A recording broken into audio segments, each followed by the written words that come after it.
A paz de Jeová, a paz de Jesus Cristo, a paz do Espírito Santo. Iremos começar o culto nesta madrugada 14/4/2026, terça-feira, 0008, meia-noite e 8 da madrugada do mês de abril. Iremos começar este culto em Gálatas capítulo 2. Resumo do capítulo. A defesa de Paulo do seu apostolado continua a partir do primeiro capítulo, com o levantamento do seu relacionamento com os 12 apóstolos. Isso nos conduz ao tema apresentado em 1.1. Paulo fora comissionado diretamente por Jeová, não por intermédio de homem. Assim ele sempre se relacionou e lidou com os 12 como iguais e não como subordinado.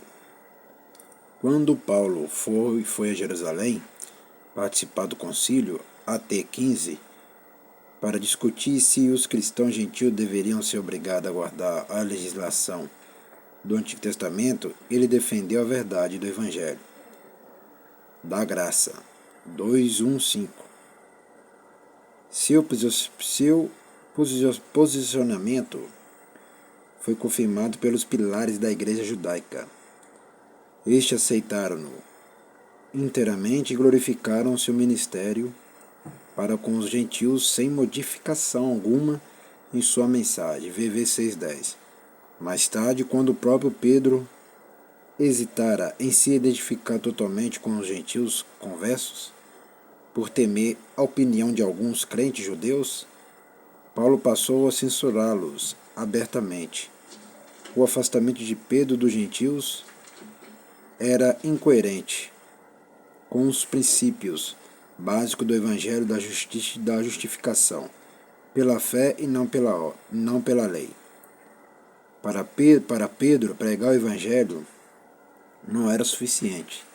Ele precisava praticá-lo. VV 11:16.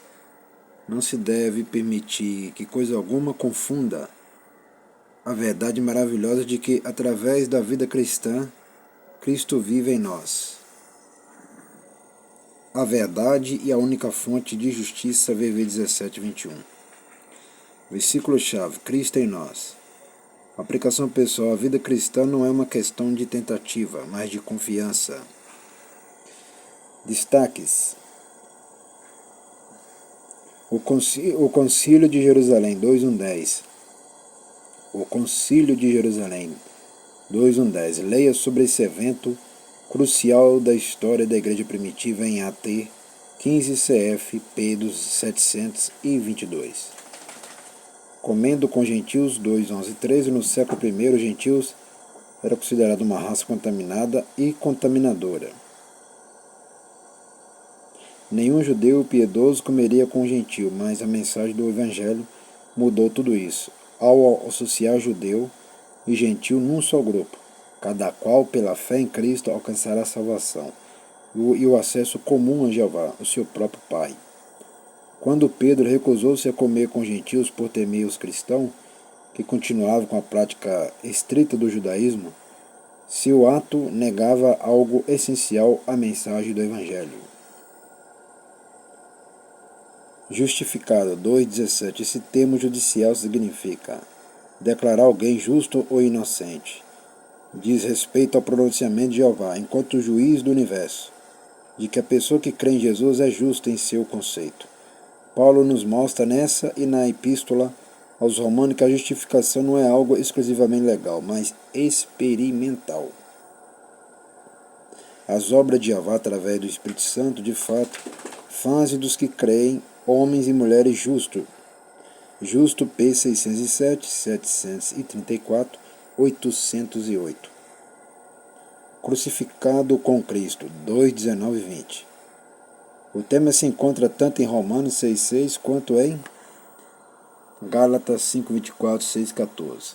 Tem como base o conceito de identificação e de união com Cristo.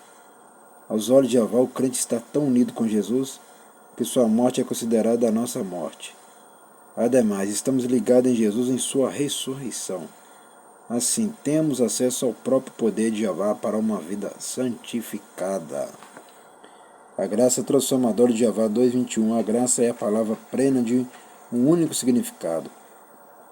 Uma palavra que expressa um complexo conjunto de entendimento sobre nosso relacionamento com Jeová. Através da graça, a atitude de Jeová para conosco é de amor e aceitação. A graça é uma admissão de dependência, de que nós não temos escapatória do pecado e somos incapazes de conquistar o favor de Jeová. A graça é o anúncio triunfante de que Jeová virá ajudar todos que nele confiam. A palavra que mais ama é confiar. Quem confia em Jeová, quem confia no Criador, as coisas mudam para melhor. É só confiar. Concedendo-lhe a salvação gratuitamente. A graça é um jeito de viver, uma atitude a rejeitar a dependência de nossas próprias forças ou habilidade, e a afirmação de que através de Jesus temos condições de viver com justiça e retidão. A graça é uma opção de ser e fazer o bem, confiados na capacidade de Cristo, viu? A palavra que eu mais amo é fé e confiar. O crente que confia, ele tem tudo na vida dele.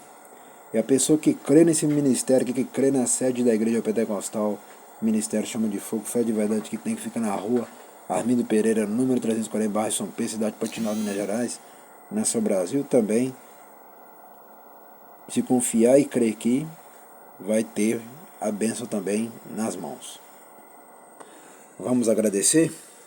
Vamos lá. Vamos agradecer. Soberano Jeová, ó Jesus Cristo, ó Espírito Santo, te agradecemos por este culto nesta madrugada, 14/4/2026, terça-feira, mês de abril.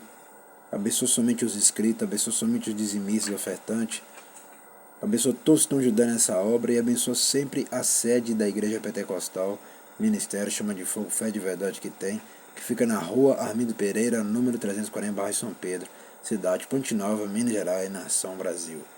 Abençoa somente essa sede, somente os inscritos e somente os dizimistas e mais ninguém. Amém e amém. Ainda nós estamos aprendendo tópico focalizado no esboço. Apostolado, fé e liberdade que nós estamos aprendendo. E aqui está falando de uma palavra mais importante de todas, que é a fé. A pessoa que não tem fé, ela não é nada e não vence nada nessa vida. Até o próximo culto e o próximo vídeo.